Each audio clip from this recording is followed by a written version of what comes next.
परम पूज्य गणाचार्य 108 श्री विराग सागर जी महाराज की जय। परम पूज्य आचार्य भगवान 108 विशुद्ध सागर महामनराज की जय। परम पूज्य श्रवण मुनि से 108 अर्जित सागर जी महाराज की जय। परम पूज्य मुनि श्री परम पूज्य छल्लक श्री 108 सामयोग सागर महाराज की जय। अहिंसा धर्म की जय। जैन धर्म की जय। गुरुवार के मंगल प्रवचन प्रारंभ से पूर्व आचार्य भगवान के चित्त के समय दीप प्रज्वलन के लिए पाठा नंबर 3 और 4 जाए। तो आया तेरे द्वार दुनिया से मैं हारा, तो आया तेरे द्वार यहाँ से घर जो हारा, कहाँ जाऊँगा सरकार। यहाँ से घर जो हारा, कहाँ जाऊँगा सरकार। या बोलो परम पूज्य आचार्य भगवान 108 विशुद्ध सागर महाराज की जय। या बोलो परम पूज्य श्रवण मुनि 108 अर्जित सागर जी महाराज की। सुबह आँखें खुले मेरी तो गुरु चेहरा तुम्हारा हो। सुबह आँखें खुले मेरी तो गुरु चेहरा तुम्हारा हो आँखें नींद में मेरी तो गुरु सपना तुम्हारा हो। भले ही दूर हो गुरुवर मगर अंतिम समय मेरा, भले ही दूर हो गुरुवर मगर अंतिम समय मेरा। समाधि से मरण गर हो तो गुरु दामन तुम्हारा हो। समाधि से मरण गर हो तो गुरु दामन तुम्हारा हो। ऐसे गुरुवर के चरणों में सभी हाथ जोड़ करके नमोस्तु करेंगे।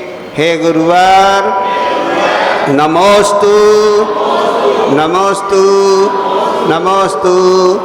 प्रतिदिन की भांति आज भी हमको अपनी अमृतमय मंगल वाणी से धर्मोपदेश देने की अनुकंपा करें।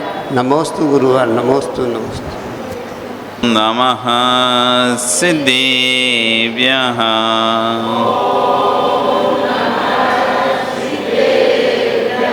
ॐ नमः सिद्धेभ्यः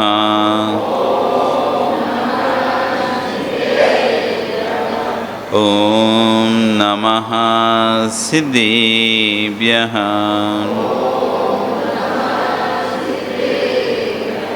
तिर्यणि खग्गिणाये रुतारी मोहे सिर सिरेणि बिहु आयरी रापसियो परवादिन्यो भवे जीलोए। नमो अरिहंताणं नमो सिद्धाणं नमो आयरियाणं नमो वैच्छायाणं नमो लोए शब्दसा। बोले अनंत अनंत से परमेष्टि भगवानी की, आदिरुम आदिनाथ भगवानी की, वर्तमान शासनई महावीर भगवानी की, आचार्य गुरु श्री 108 विशुद्ध सागर जी महाराज जी की, अहिंसा में विश्व धर्म की।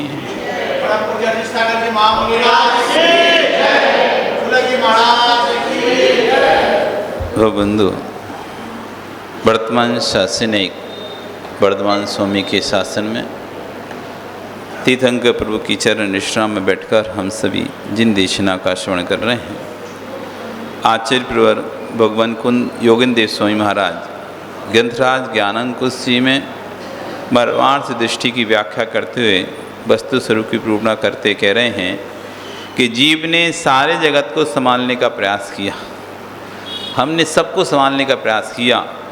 एक बार निज को संभाल लेता तो किसी को संभालना नहीं पड़ता। ये जीव ने सारे जगत को, सबको मनाने का, सबको भाई किसी को बुरा ना लग जाए, किसी को बुरा ना लग जाएगा, ऐसा काम करता है, ऐसा रहना चाहता है कि मेरे व्यवहार से किसी बुरा ना जाए, सबको संभालने की कोशिश करे, घर को, परिवार को, समाज को, राष्ट्र को, देश को, सबको संभालने की कोशिश करे। तो आश्चर्य करें, एक बार स्वयं को ही संभाल लेता तो किसी को संभालना नहीं पड़ता। स्वयं को नहीं संभाल पाया तो रिश्ते बनाकर बैठ गया, स्वयं को नहीं संभाल पाया तो रिश्ते बनाकर बैठ गया। घर की जिम्मेदारी भी है, घर वाली की जिम्मेदारी भी है, और उसके परिवार की भी जिम्मेदारी है। अब सबकी टेंशन है, घर की टेंशन है, और जिससे रिश्ते बनाया उसके घर की भी टेंशन है। यहाँ भी व्यवस्था बनाता है, घर में भी बहुत सारे लोग ऐसे होते हैं, डबल व्यवस्था बनानी पड़ती है। स्वयं के घर में तो देखना ही पड़ता है माता पिता की, उनकी व्यवस्था, परिवार की व्यवस्था चाहिए, और साथ में पत्नी के घर की भी व्यवस्था। और वहाँ पे हालत ख़राब है, स्थिति कमज़ोर है और परेशानी है, तो वहाँ भी उसको संभालना पड़ता है। कोई नहीं है करने वाला, तो उधर भी पूरा जैसे घर में संभाल रहा है वैसे वहाँ भी संभालना पड़ रहा है। अब वहाँ भी कुछ होता है तो इधर ही टेंशन होती है, और यहाँ भी कुछ होता है तो इधर टेंशन होती है। दोनों जगह को संभाल लो। तो आश्चर्य करेंगे, जीव ने सारे जगत को संभालने का प्रयास किया, वो सबको संभालने का कर्ता बना हुआ है, लेकिन निज को नहीं संभाल पाया। यदि स्वयं को संभाल लेता, अपने मन को, मछले मन को संभाल लेता, तो जगत को संभालने की आवश्यकता पड़ती ही नहीं।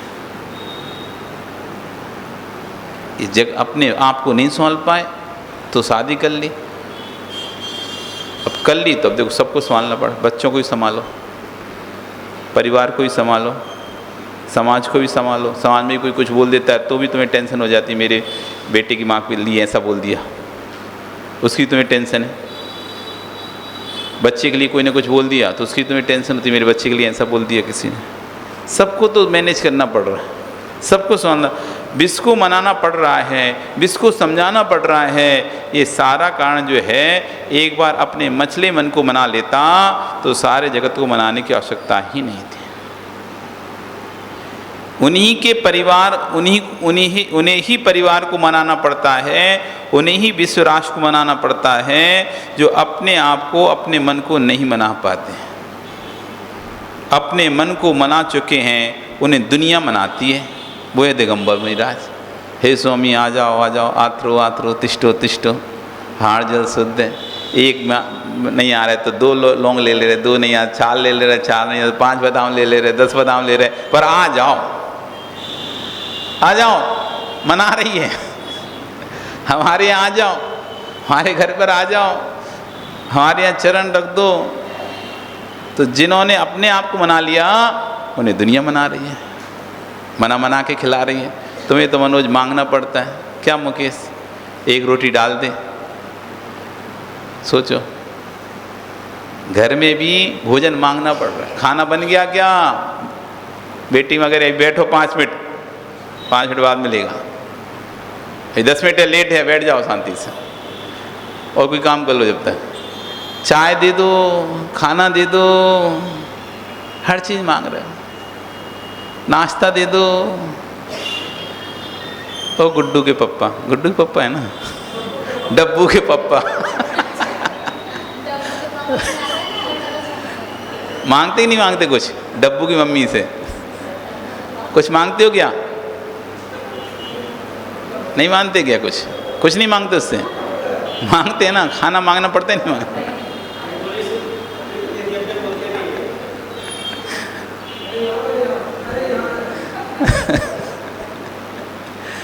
क्या अशोक जी, मांगना पड़ रहा है। अपने मन को मना लेते तो मांगना ही नहीं पड़ता। अमृत, तुम्हारे गोल्डन टाइम चल रहा है, सोने के दिन चल रहे हैं, गोल्डन टाइम चल रहा है। अभी अपने आप को संभाल लो तो मांगना नहीं पड़ेगा कभी। फिर लोग मनाएंगे तुम्हें, मनाएंगे, फिर तुम मांग रहे हो, फिर लोग तुम्हें मनाएंगे। जैसे उन्हें ही परिवार मनाना पड़ता है, उन्हें ही विश्वास मनाना पड़ता है, जो अपने आप के मन को नहीं मना पाते। जो अपने मन को मना चुके हैं उन्हें दुनिया मनाती है। पर वे किसी को मनाते नहीं हैं। उन्हें किसी को मनाने की आवश्यकता नहीं है। जैसे मछले लाल को मना लेते हो, ऐसे मछले मन को मना लेते तो लालों को मनाना ना पड़ता। जिस दिन मन मचल रहा था उस दिन याद नहीं थी। आज मछले मन को नहीं मनाया तो पूरे जीवन भर ना जाने कितनों को मनाना पड़े।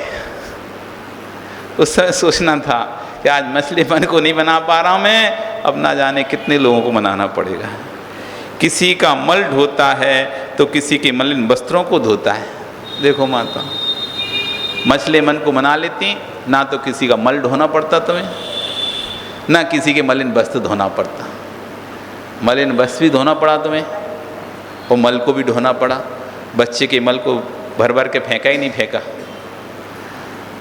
कहीं भी बच्चा मल कर देता है, आपको उठा उठा के भर के फेंकना पड़ा कि नहीं फेंकना पड़ा? दूसरे के मल को फेंकना पड़ा। अपने मछले मन को मनाती, आरिका बन जाती तो किसी के मल को फेंकना ही नहीं पड़ता, ना किसी के मलिन वस्त्रों को धोना पड़ता। सबके मेला कुचेला सब धो।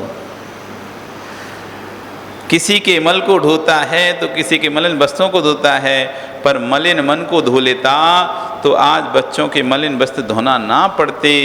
इसलिए आचार्य महाराज कह रहे हैं कि हे जीव, अंतस में बैठ करके उस सत्य को समझिए, उस सत्य को समझिए। आप दुनिया को मनाने नहीं जाते हैं, आप अपने मन को संभालने जाते हैं। जो दूसरों की सेवा कर रहा है वह सेवा करवा रहा है, ये कुछ नहीं है, मछले मनों की संतुष्टि है। लगता ऐसा है कि मेरा कोई मित्र है, लगता ऐसा है कि मेरा कोई शत्रु है, परंतु ध्रुव सत्य है, ना कोई तुम्हारा मित्र है ना कोई तुम्हारा शत्रु है। तेरा ही मन तेरा मित्र है, वो तेरा ही मन तेरा शत्रु है। हमें लगता है दूसरा हमारा शत्रु है, कोई शत्रु नहीं है। अपने मन को मना लेते, मुझे नहीं बोलना, शांति से धैर्य रख लेते तो बातें नहीं बढ़ती, बात नहीं बढ़ती तो कोई शत्रु ही नहीं बनता हमारा। हम उस स्थान पर अपने आप को नहीं संभाल पाए, अपने मन को, अपने संयम को नहीं रख पाए कि मैं शांत बैठ जाऊं, चुप रह जाऊं, नहीं बोलूं। बोल उठा, बोल उठा तो झगड़ा हो गया, झगड़ा हो गया तो शत्रु बन गया, झगड़ा हो गया तो शत्रु बन गया। शत्रु था कौन? मेरा ही मन शत्रु था। भगवान होता है वह मन को, जो भगवान होता है वह मन को मना चुका होता है। तेरा मन अनादि से मचला ना होता तो ना मित्र मिलते ना शत्रु मिलते, सब तुझे भक्त मिलते हैं। उनके विश्व में कोई मित्र नहीं होते हैं जो अपने मन को मना चुका होता है, वो भगवान होता है। उनका जगत में कोई मित्र नहीं होता जो अपने मन को मना चुका होता है, वो होता है भगवान। भगवान का कोई मित्र दिखता है क्या?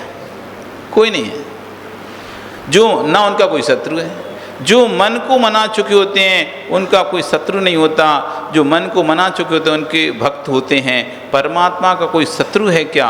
परमात्मा का कोई मित्र है क्या?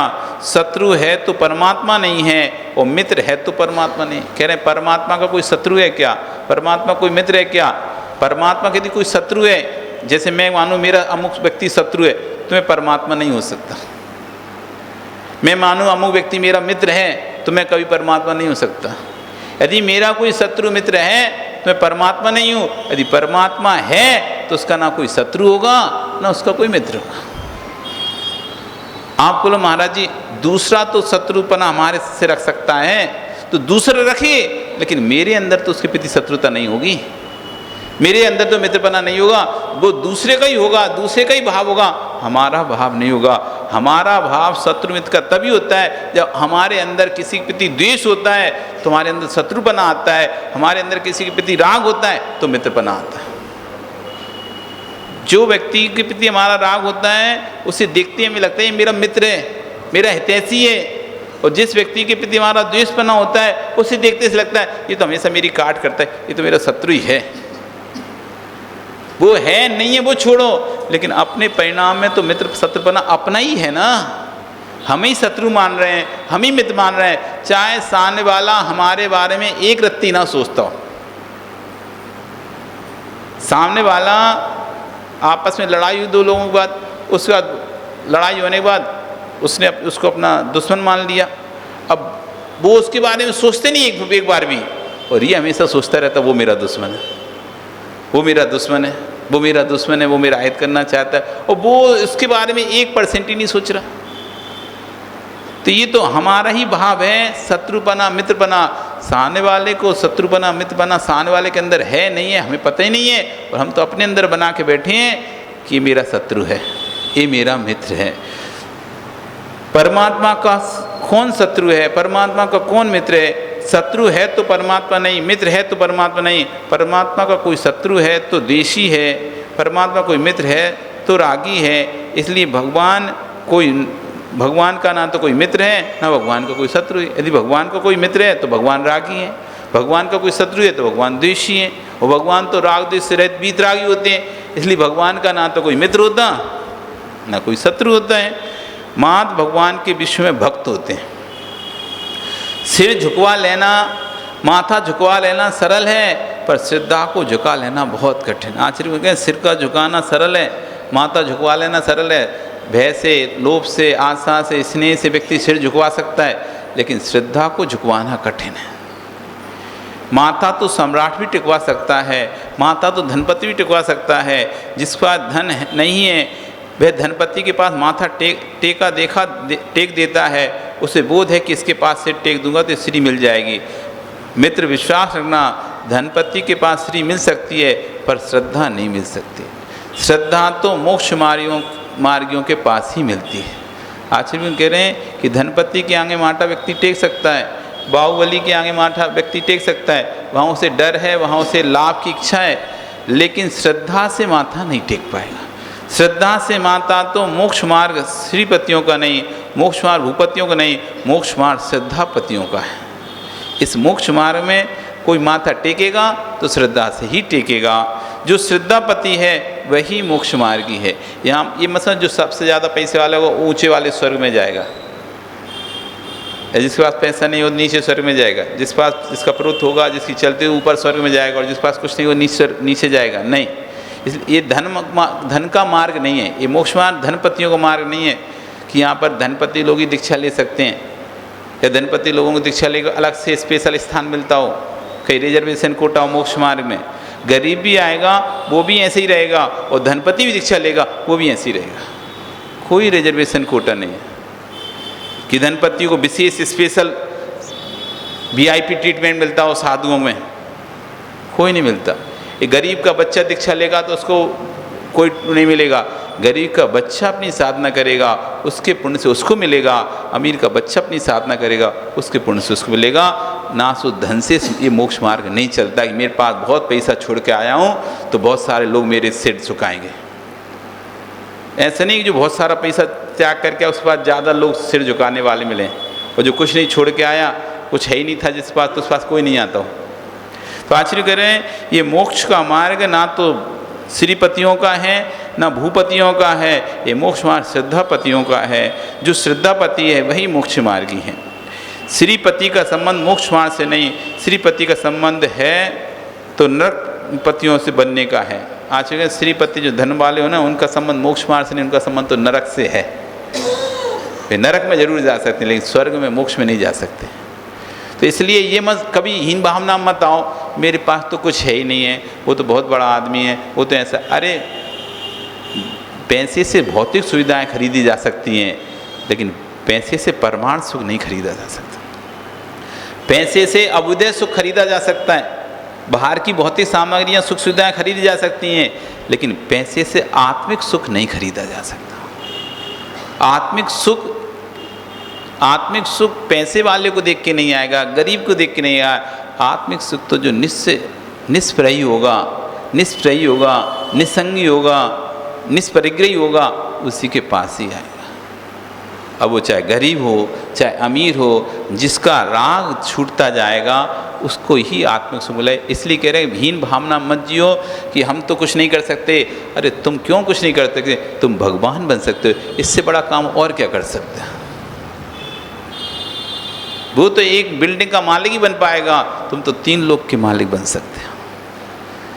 हीन भावना मत जियो कि मेरे पास तो कुछ नहीं है, हम क्या करें, वो तो बहुत बड़े आदमी हैं। तुम उससे भी बड़े आदमी बन सकते हो। वो तो बहुत बड़ा आदमी है, बहुत बड़ा आदमी है, तुम्हें उससे बड़ा आदमी बनना है। तुम्हें उससे बड़ा आदमी बनना है तो दिगंबर मुनिराज कितना भी अमीरपति, खरबपति, अरबपति, कितना भी पैसे वाला हो, उसके आगे, दिगंबर मुनिराज के आगे वो छोटा ही हो जाता है। तुम्हें बड़ा बनना है ना, बड़ा बनने का भी शौक है, ऐसे बड़ा बनो कि सारे ही लोग तुम्हारे सामने झुके। क्या थोड़ा सा बड़ा बनना है? तुम सोचे कि 10 करोड़ रुपए जाए हम बड़े कहलाने लगे, तो 100 करोड़ रुपए वाला आ जाएगा, तुम फिर छोटे कहलाओगे। तुम सोचे कि हमारे पास 10 करोड़ रुपए जाए हम बड़े आदमी कहलाएंगे, हम बड़े आदमी कहलाएंगे, तो भैया 100 करोड़ वाला तुम्हारे सामने आए, तुम ऐसे दिखाओगे उसके आगे। फिर तुम सोचो मेरे पास 100 करोड़ रुपए आ जाए, वहां से बंद करो। फिर तुम सोचो मेरे पास 100 करोड़ रुपए आ जाए, तो फिर 1000 करोड़ वाला तुम्हारे सामने आ जाएगा, तो तुम फिर ऐसे दिखने लगोगे। तो तुम जितना बड़ा बनना जाओ, दूसरा बड़ा आ जाएगा, तुम छोटे देखो। ऐसे बड़े बनो कि चाहे 100 करोड़ वाला आए, चाहे 1000 करोड़ वाला आए, चाहे लाख करोड़ वाला आए, तब भी वो छोटा ही तुम्हारे सामने रहेगा। अरे बड़ा बनने का इतना शौक है तो ऐसे बड़े बनना चाहिए। तो एक आचार्य कह रहे हैं, ये मोक्ष मार्ग श्री जी बनना है तो श्रद्धापति होना पड़ेगा, भगवान बनना है तो सिद्धपति होना पड़ेगा, श्रीपति नहीं होना पड़ेगा। इसलिए जितने गरीब हैं वे ये ना सोचना कि मेरे पास कुछ नहीं है, मैं कंगाल हो जा, मेरे पास कुछ नहीं है। कंगाल हो जाना, मकान से सड़क पर बैठ लेना, लेकिन श्रद्धा की डोर मत तोड़ देना। भैया विश्वास रखना, आनंद आस्था में है, आस्था है नहीं है तो संसार में कहीं भी आनंद नहीं है। आनंद आस्था में है। जब तक आस्था है घर में भी आनंद है। तुम्हें घर में जब तक लोगों के प्रति आस्था है, ये मेरा अच्छा चाहते हैं, ऐसा आस्था है, तब तक उस घर में रह रहे तुम। जिस दिन तुम्हें शक बैठ जाए कि मुझे जहर दे के मारना चाहते हैं, तुम्हें घर खाने दौड़ने लगेगा। अभी आपकी आस्था है कि घर में मुझे सुख मिलता है, ऐसी आस्था है तो तुम शांति से घर में रह रहे हो। और जिन दिन तुम्हें ऐसा डर लग जाए कि घर के लोग मुझे मारना चाहते हैं, अब बताओ तुम रह पाओगे उस घर में? आनंद आएगा उस घर में?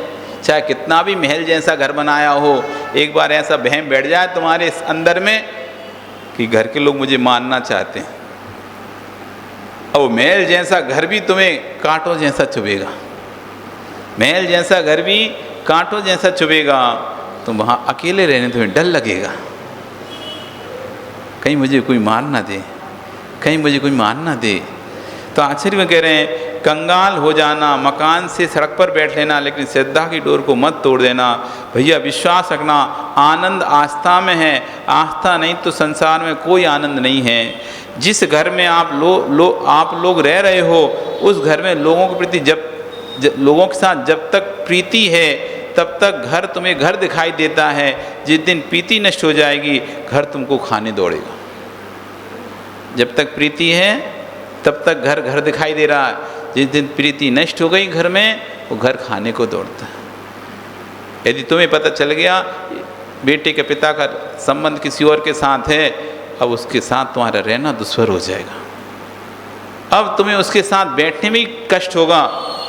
बेटे को पिता को पता चल जाए बेटी की माँ का संबंध किसी और के साथ है, पसंद नहीं करेगा। साथ में रहेगा तो ऐसा लगेगा जैसे कि खाने दौड़ रहे हैं, दूर हो जाए, आंखों के सामने ना आए, एक दूसरे को देखना पसंद नहीं करेगा दोनों। जब तक प्रीति थी तब तक एक दूसरे के साथ रह रहे थे, और जैसी प्रीति खत्म हुई तो एक ऊपर एक नीचे रहने लगता है, एक इस कमरे में एक उस कमरे में रहने लगता है। फिर प्रीति है तो एक कमरे में दोनों रह रहे हो, और जिन दिन प्रीति खत्म हो गई, तुम्हारा कमरा अलग, हमारा कमरा अलग। सालों साल निकल जाएंगे। जब तक प्रीति थी, जब एक मिनट भी अकेले नहीं रहना चाहते थे, नहीं साथ में आओ, हमें डर लगता है, तुम साथ में रहोगे हमें डर लगता है, हम अकेले कमरे में नहीं रहेंगे। कैसे बोलते हैं? जब तक प्रीति होती है तो हम अकेले कमरे में नहीं रहेंगे, साथ में रहेंगे, साथ में रहेंगे, हमारे साथ सो, यहीं रहो, कहीं नहीं जाना, रात में डर लगता है। वो जब प्रीति नष्ट हो जाती, मेरे पास आ मत जाना हम अकेले तुम अकेले। साला खेल प्रीति का। तो आचार्य कह रहे हैं कि जब जिस घर में प्रीति नष्ट हो जाती है उस घर में उस दिन तुमको खाने को दौड़ने लगता है घर। कुछ नष्ट हो तो हो जाने दो, पर परस्पर की प्रीति नष्ट नहीं होनी चाहिए।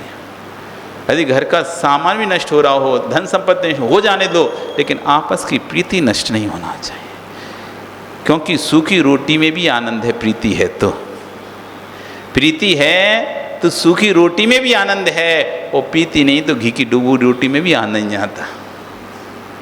आदमी प्रीति रहती है तो कहते हैं हम तो भैया झुपड़िया में रह लें, लेकिन ठीक है हम सुखी हैं। झुपड़िया में भी अपने आप को आदमी सुख महसूस करता है। नहीं तो आप ये समझ लो जो महलों में रह रहे हैं बड़े सुखी हैं, वे महलों में रहने वाले भी अपने आप दिन भर दुखी रहते हैं। वे तुम्हारे सामने देखने में भी तुमको लगता है कि इनके पास बहुत पैसा है, बहुत सौ है, लेकिन उनकी आपस में पति पत्नी की बनी नहीं रही। बेचारा पति अलग है, पत्नी अलग है, दोनों ही दुखी हैं और रह रहे हैं अरबपति खरबपति, खूब पैसे वाले हैं, खूब गाड़ियों में घूम रहे हैं, लेकिन घर में दोनों को 1% भी सुख नहीं है। वो घर की कहानी तुम्हें थोड़ी ना बताएंगे अपनी। देखने में तो तुम्हें ऐसा लग रहा है ये तो बहुत पैसे वाली है, ये तो बड़ी सुखी होगी, लेकिन उसको पता है कितना क्लेश है उनके अंदर में। तो आचार्य कह रहे हैं सब कुछ नष्ट हो जाए, हो जाने देना, पर परस्पर की प्रीति नष्ट नहीं होने देना। परस्पर की प्रीति नष्ट हो जाती है तो घर का आनंद समाप्त हो जाता है। परस्पर की प्रीति नष्ट हो जाती है तो घर का आनंद समाप्त हो जाता है। वो प्रीति रहती है तो भले पैसा ना हो, सूखी रोटी भी खाना पड़े तो घर घर जैसे ही लगता है। खूब पैसा हो लेकिन प्रीति नष्ट हो गई है।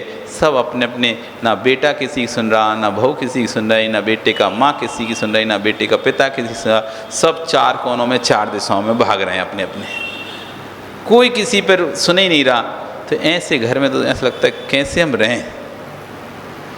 तो आचार्य के जैसे घर की प्रीति नष्ट होने से घर का आनंद समाप्त हो जाता है, ऐसी श्रद्धा समाप्त होने से मोक्ष मार्ग का आनंद समाप्त हो जाता है। इसलिए जिन जिन को मोक्ष मार्ग का आनंद लेना है तो आचार्य सबसे पहले अपनी श्रद्धा को बना के रखना।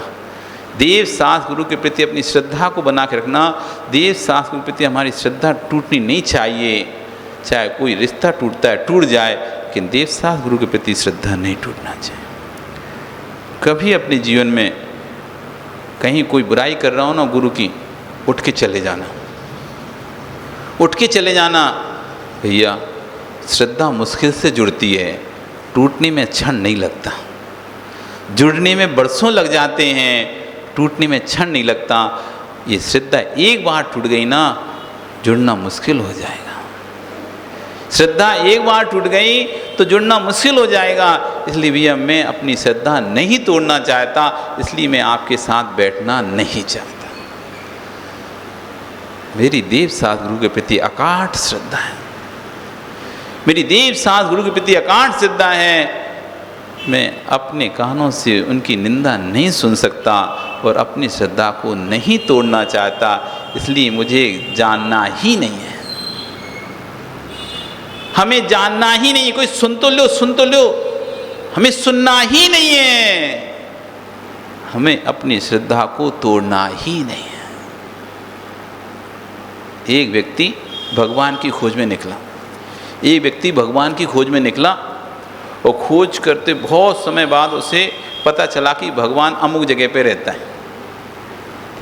वो खोज करते करते पहुंच गया भगवान अमुक जगह, अमुक फ्लैट में, अमुक फ्लोर पे, अमुक फ्लैट में, इतने नंबर कमरे में भगवान रहता है। तो गया और गया, बहुत उसकी भगवान को मिलने की बहुत इच्छा थी, बहुत इच्छा थी, बहुत इच्छा थी उसे भगवान की मिलने की।